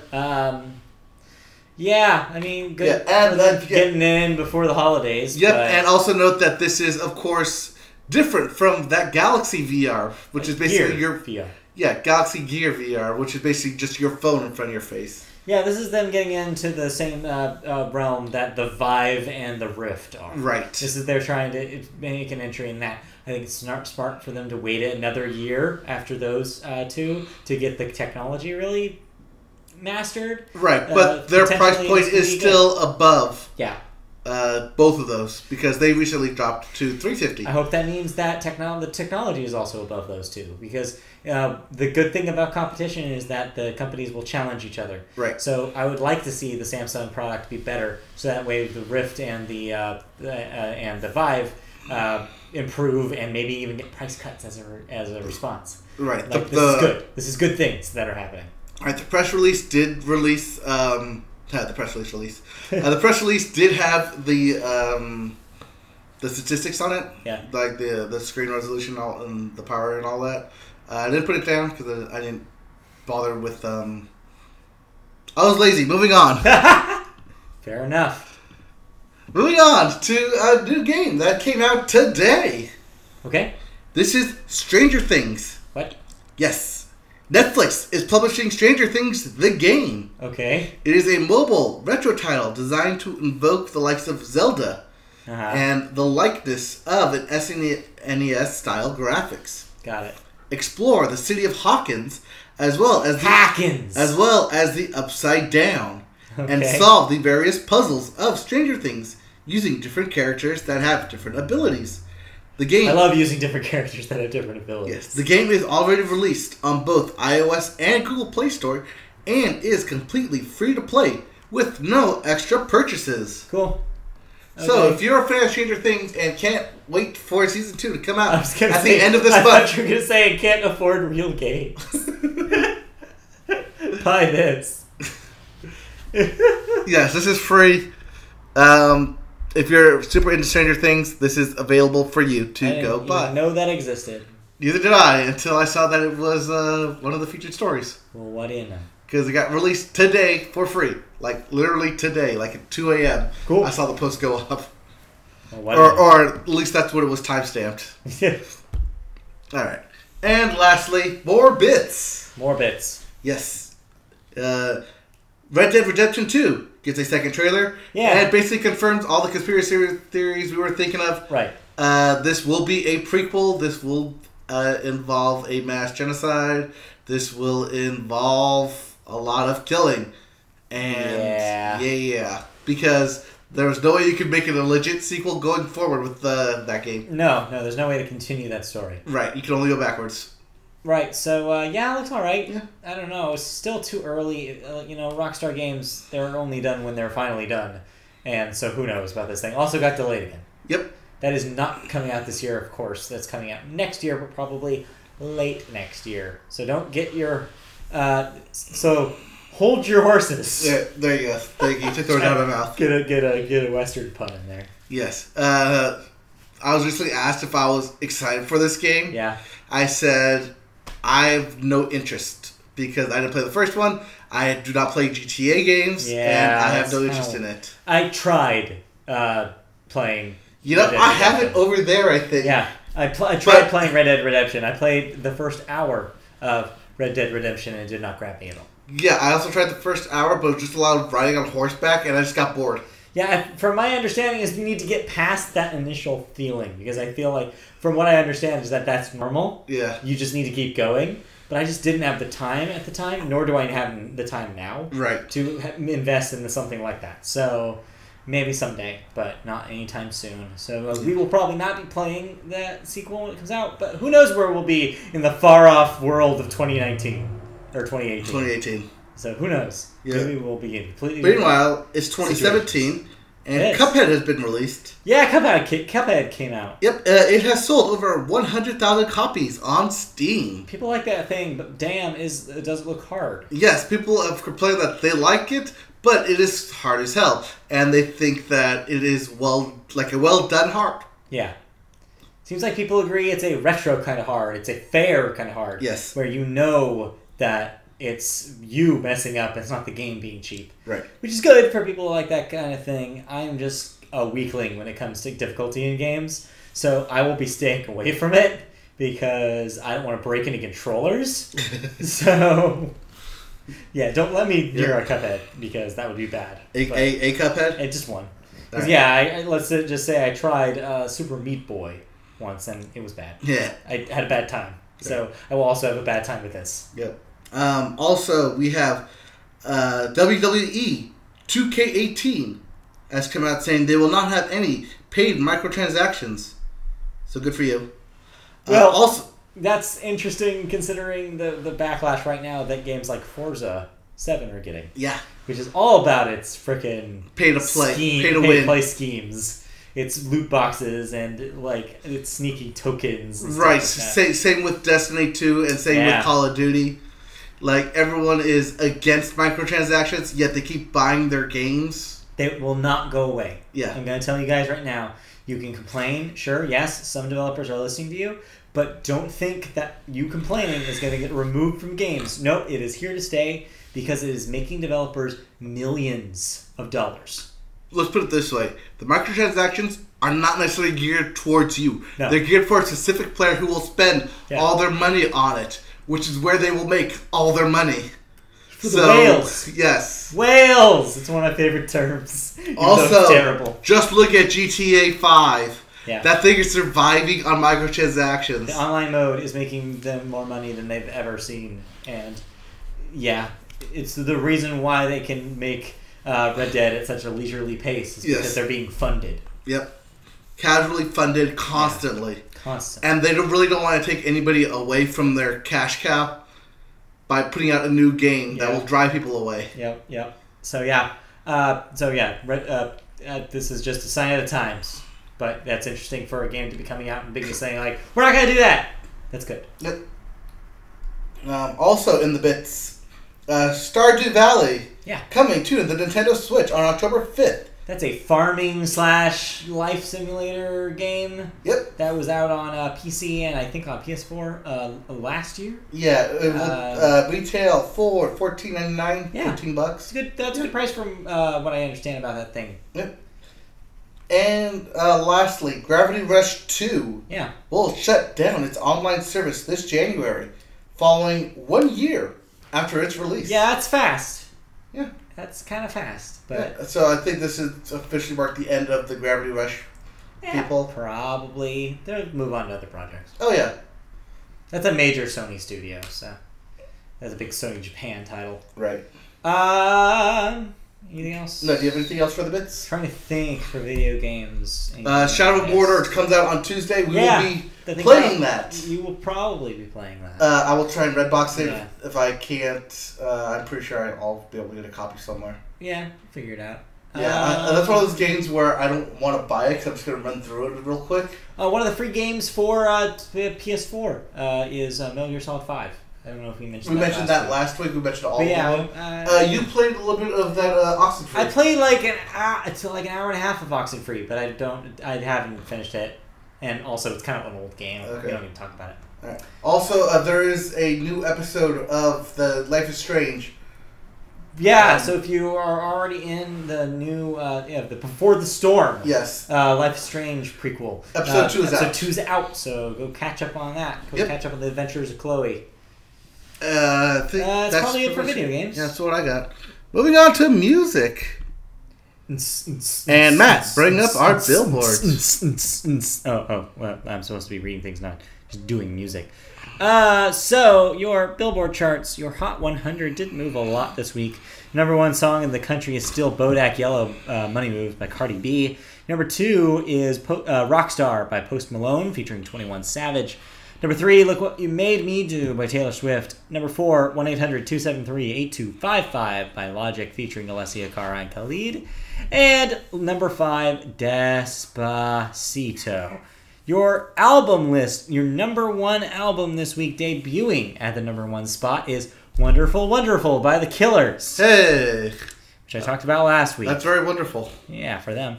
Number 2, not for people who listen to it. Number 2, Gemini by Macklemore. That's his first solo album in, 7 years, I think? Right. His kind of make good after the Ryan Lewis years. I hear it's It seems like it's middling. And Billboard just keeps auto-scrolling, and I'm trying to get back to the top 5, and it's not letting me because it does the stupid autoplay video thing. Oh my god, this is incredibly frustrating. It keeps moving me back to number 7 every time I scroll up. We're really fast. I can't look. What? Look. Don't scroll so fast, then. No, I have to because it does it automatically. Watch. Every time I try. Okay, there we go. It stopped. Okay. Number 3, Love is Rage 2, Lil Uzi Vert. And number 4, By Any Means 2 by Kevin Gates. And rounding out the top 5, Trip by Jen Aiko is number 5. You tripped? You tripping, man. Your Moana watch, nah, screw it. No. Broken. Site's broken. Billboard, fix your site. Fix your mobile. I hate freaking auto-playing videos. What's the new releases for this week? We have Alessandro Cortini with Avanti. Okay. August Burns Red with Phantom Anthem. Blue Hawaii with Tenderness. Citizen with As You Please. Cults with Offering. Daphne with Jolly My. Okay. DuckTales Woo. with Jersey Devil. We have Keely O'Kirky with Fatherland. We have Kalila with Take Me Apart. Okay. We also have that new Liam Gallagher album. Oh, yeah. As You Were. Marilyn Manson also has a new album, Heaven Upside Down. We also have Mr. Heavenly with Boxing the Moonlight. We have Shigeru with The New Monday. We also have The Black Dahlia Murder with Nightbringers. The Darkness with Pinewood Smile. The Weather Station with The Weather Station. The White Buffalo with Darkest Darks and Lightest Lights. Weaves with Wide Open. Whitney Rose with Rule 62. And Wolf Parade with Cry, Cry, and you guessed it, Cry. Well, okay. Yeah. Solid week. Yep. And that brings us to the big story Yes, we're gonna music store. We're gonna have to talk about this now, Matt. Okay, I guess we do. Yes. So this is our generic festival picture, but yeah. So as all you know, this past weekend in Las Vegas, some idiot decided to be idiotic and hoard a bunch of guns in a hotel room and open fire. Yeah. So 500 plus injured? Yes. How many deaths? 50. Last I saw was 56 deaths. 6 deaths confirmed. Confirmed as deaths. of this moment. Yes. Over 500 people injured. This was in Las Vegas. Yes, this was in Las Vegas during the Route 91 Music Fest. Yeah. Jason Aldean was playing or was headlining while this was going on. It's been all over the news. We have to cover it. So 3 things here. Yep. 1, this is domestic terrorism. Let's not beat around the bush. Just because. Unlike Fox News, I don't care. Won't call it what it is. Yeah, I don't care if he's white. It's still terrorism. Like, just call it what it is. Don't try to make your puff pieces about how he was a quiet man and he had hobbies. It's like, no. It's not what we need to talk about. We talk about how he got those guns, why he had assault rifles, why anybody has assault rifles. Right. Second thing. Like we understand right to bear arms, but those are not weapons of protection. Those are mass killing machines. Yeah, no. They are designed to mow down the most people in the shortest amount of time. It's the only reason why assault rifles exist. Right. They are military use. Second thing. We need to talk. We need to do something about guns in this country. People are saying, "Oh, don't politicize this tragedy." Well, yeah, but you have to do something. Like this has happened. There's some statistic where it's like, we're 270 something days in the year. There have been 273 mass killings this year. Something like that. It's ridiculous. It's almost every single day. Right. There's also the stat where we're the only country in the world where a mass killing is accepted. Because it's normal. Because it's normal. You're right. Because it happens so much that we've become desensitized to it almost. Where it's like it's become something that we move on from quickly because we know that it just happens all the time. It's like this is not a conversation we should be having. The conversation we should be having is, man, isn't life so great when we decided that that assault rifles weren't something that everybody should just have? That's the conversation we should be having. Hopefully future legislation will work. And of course, the third thing is, definitely our heart goes out to the victims, the families of the victims. The good people in Las Vegas, the first responders who got out there and went to the scene right away, the people who gave blood at the many blood drives that were happening right after that to help victims and the injured, and the people who have donated to the cause. There's been I saw a prominent GoFundMe link that was getting tossed around for the victims of the massacre. I saw that. Within 5 hours, it had 800,000 donations. Yeah, that's great. It shows that people, if they see people in need, they will go. They will jump at them. Right. So I think that the conversation doesn't need to just be one of those things. It needs to be all 3 of these things. I think to say that this is that we should be focusing on one thing is to ignore the importance of all 3 of these things. It is important to think about the state of how many of these attacks are, 1, on U.S. soil and 2 are by white men. It is also important to think about the effect of how easy it is to get these assault rifles and these guns. And the third thing is, of course, to give credit where credit is due for the people who are actually helping, who are actually doing something to help when something horrendous goes wrong. So, I think that this can be prevented, and we need to work towards a future where this doesn't happen. But for the time being, I'm glad that we have people that can do good in the face of evil. Yes. Moreover, on this, I did have friends there at the country concert. Not just friends, but also family. Yeah. I literally just found out, minutes before the podcast started, that my aunt was at the Wow. country concert. Jeez. Yeah, she is back home safe in San Diego. She had not told anyone that she was in the middle of the gunfire until recently. Yeah. She will be getting psychological treatment for it starting on Monday. Okay. But yeah. Okay. Hey, like I said, this is another example of people willing to help. You know, like when people read the stats about injured, that doesn't, of course, include people who are mentally troubled by the things that are happening.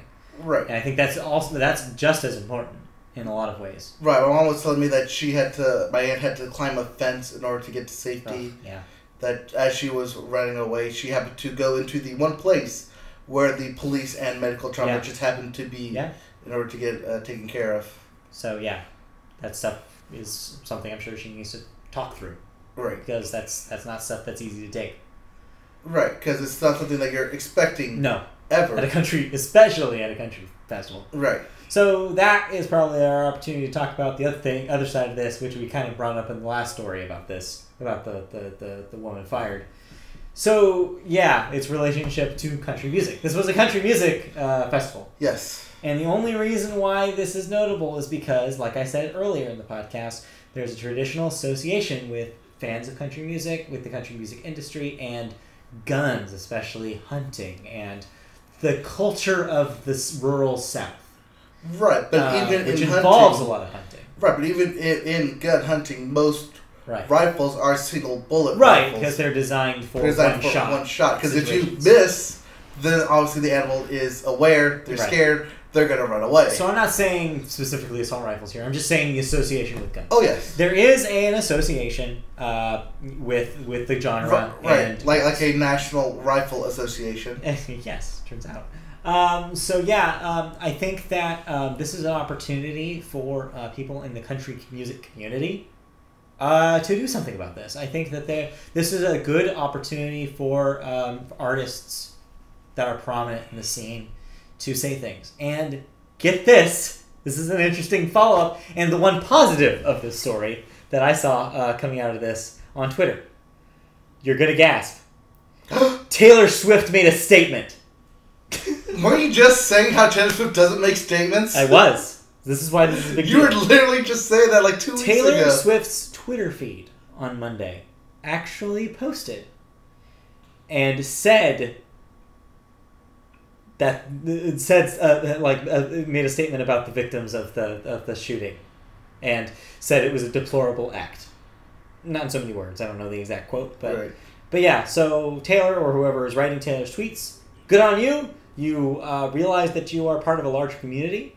I don't know if this is because it was specifically a country music festival, and maybe that the Taylor camp felt that they especially had to be vocal here. But I was pleasantly surprised, and I'm glad that she said something about this, or at least her platform said something about this, because I think every little bit helps. Mm-hmm. And so yeah, I hope that's not just Taylor. I hope that other country artists use this as an opportunity to, one, distance themselves from that kind of activity, that kind of action. I don't want it to be a thing. It's like that kind of be a thing normalized. I don't want people to be thinking like that lady, and just thinking like, oh well, country music fans, of course they're going to shoot people. It's like no. The guy was not even at the concert. No. He also. Yes, also. So yeah, I don't think it's a fair assessment, like I said earlier. And yeah, but if more artists like Taylor, which is not something I ever thought I'd say, more artists spoke up about this like Taylor, I think that would be good. So, right. I do not follow country music closely enough to know like what people are tweeting or saying about this.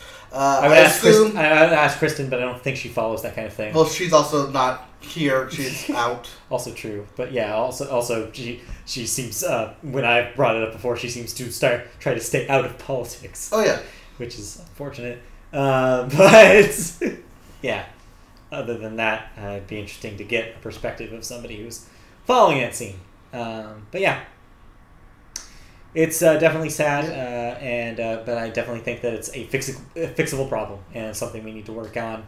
But we'll just have to remain to be seen. Right, as Jimmy Colbert said this past Monday. What? All of them? Jimmy and Colbert? Yeah, yes. The Jimmys and Colbert.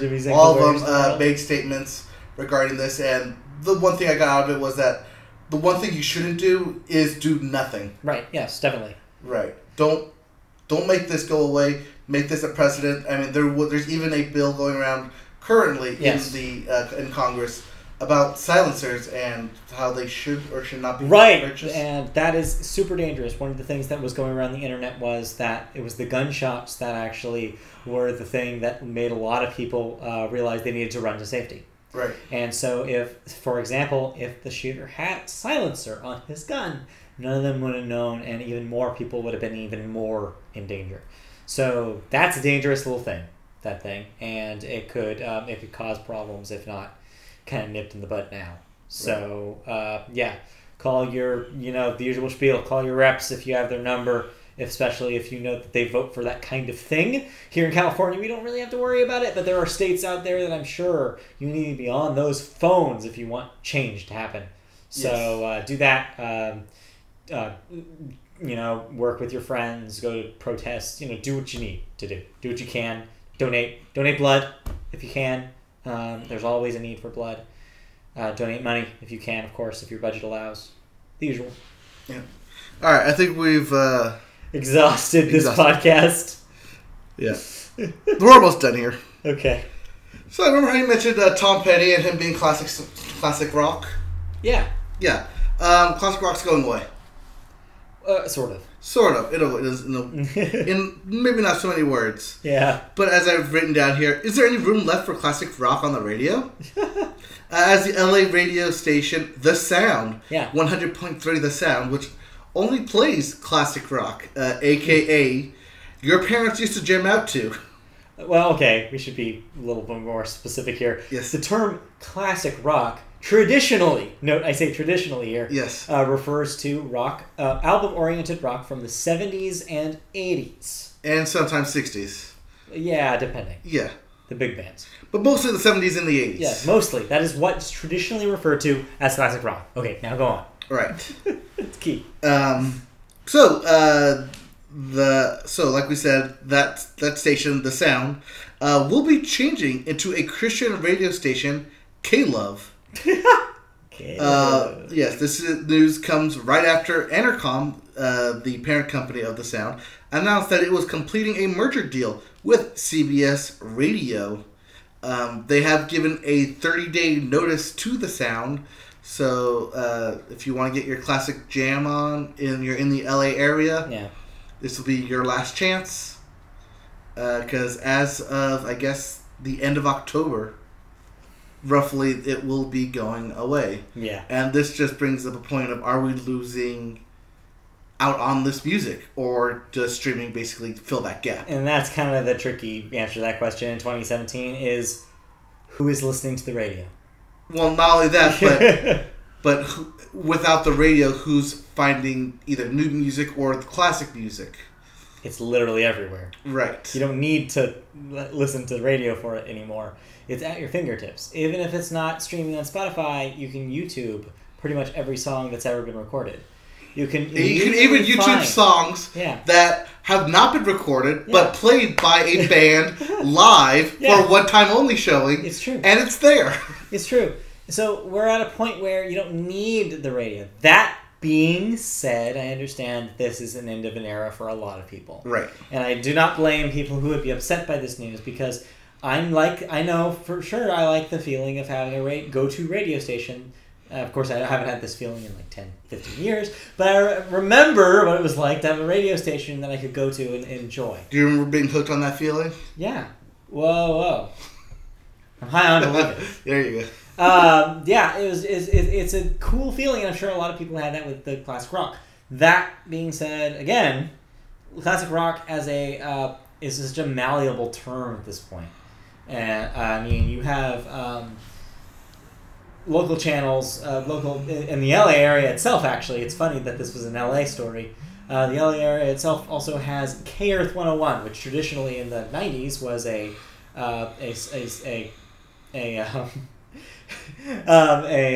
oldie station, which meant 50s and 60s at the time.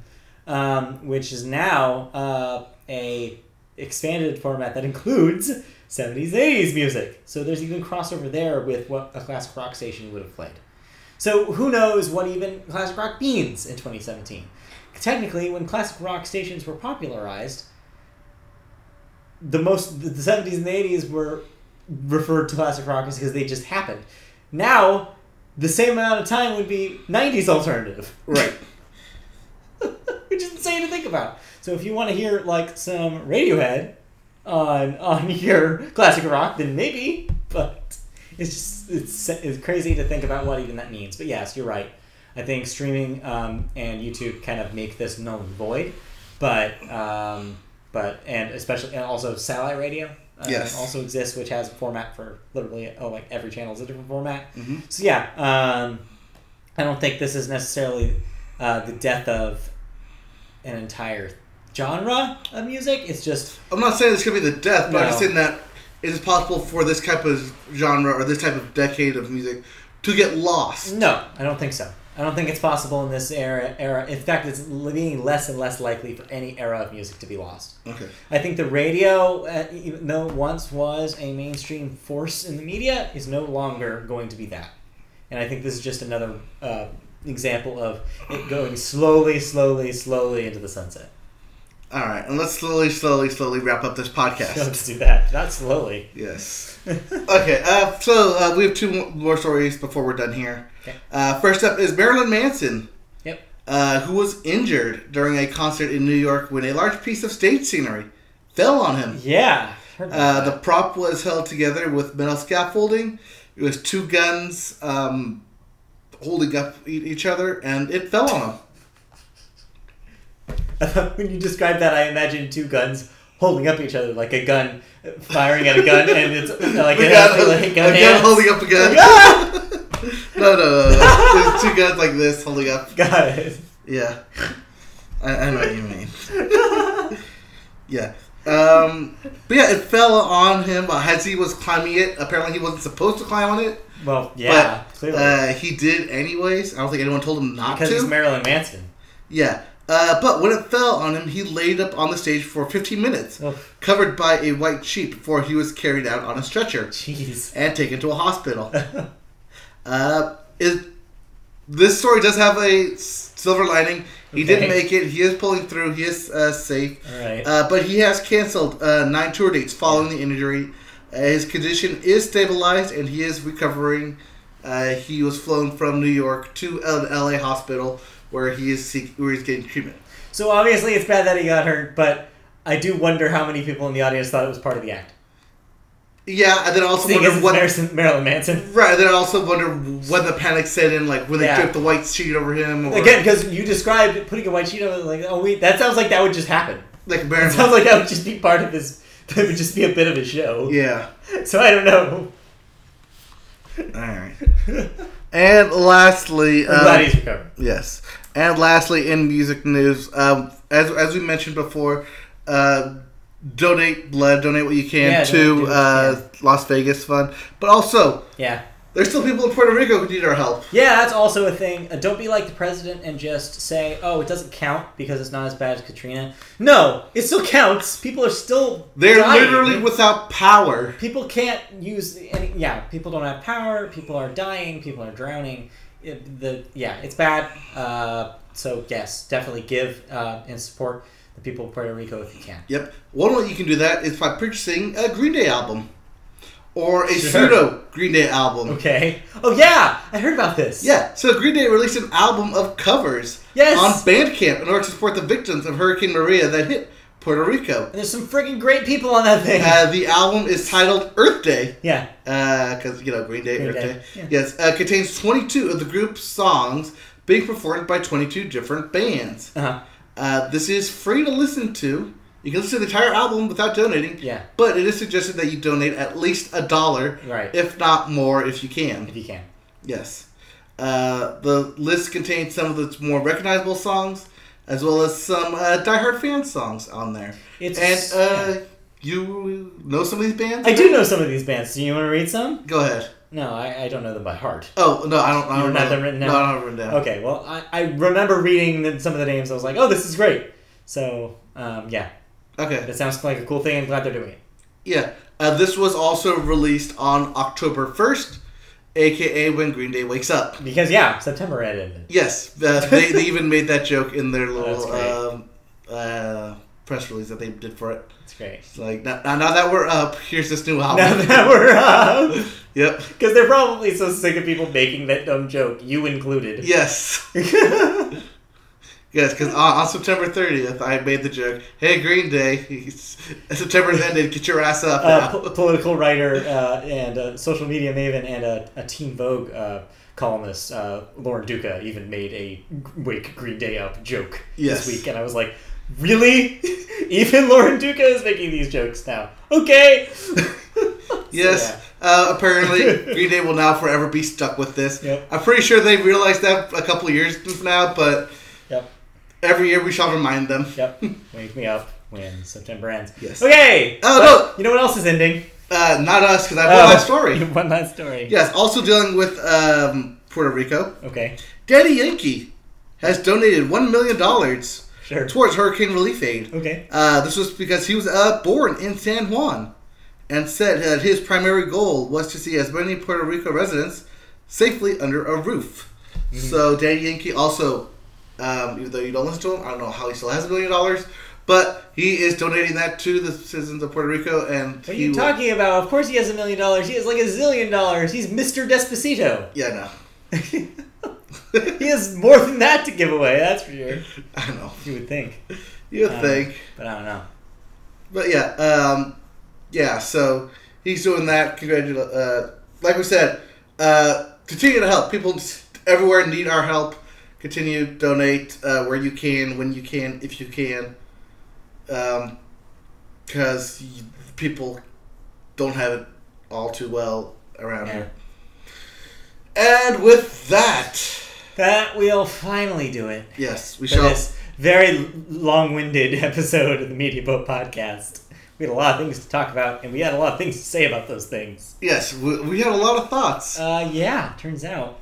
We will, of course, be back next Wednesday for another episode of the Media Boat Podcast. But also, you can catch us on other things as well, not just the podcast. Before the podcast on Tuesday night, we will return with another sports-based special stream on twitch.tv/MediaBoat and on MediaBoatPodcast.com. We will be streaming the owner mode of the franchise mode in Madden 18. We will be playing around with that, so tune in if that sounds like a dumb adventure, because it will be dumb, I guarantee it. Yep. You'll watch us set merchandise prices. At some point next week, we will also be streaming Shadow of War. Yeah. Whenever we get our hands on it. Yeah, if he gets a copy of Shadow War, he will be playing some orc battling for you. Yep. He may also play some MLB The Show next week as well. Right, as we are getting into MLB postseason, I'll go through some of the modes, and I'll probably choose one of the quicker ones that we can go through together and play. Yep. Won't be another season-long thing, because that took forever. Or I could do a season and just be a closing pitcher, so that way they only bring me in like once a week. Yeah, maybe. So yeah, if you want to find out when those things happen, you can subscribe to our social media feeds. On Twitter, we are at MediaBoatCast. On Facebook, just search MediaBoat Podcast. We have a page there.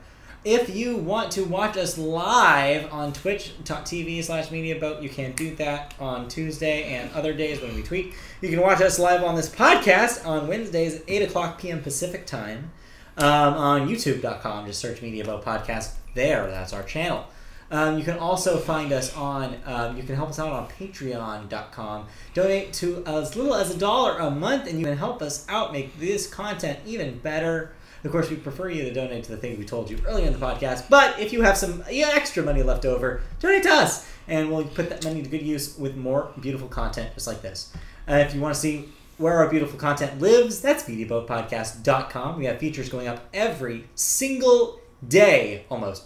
So tune in to that for our thoughts about things, features like box office numbers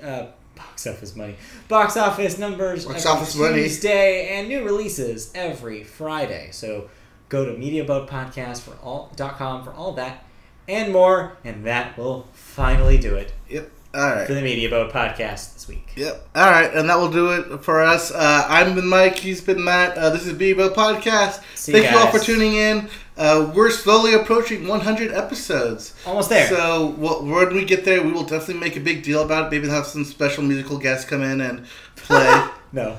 Bye. Okay, bye. Musical guests. We can afford that. Hey, I said special, okay? Uh-huh.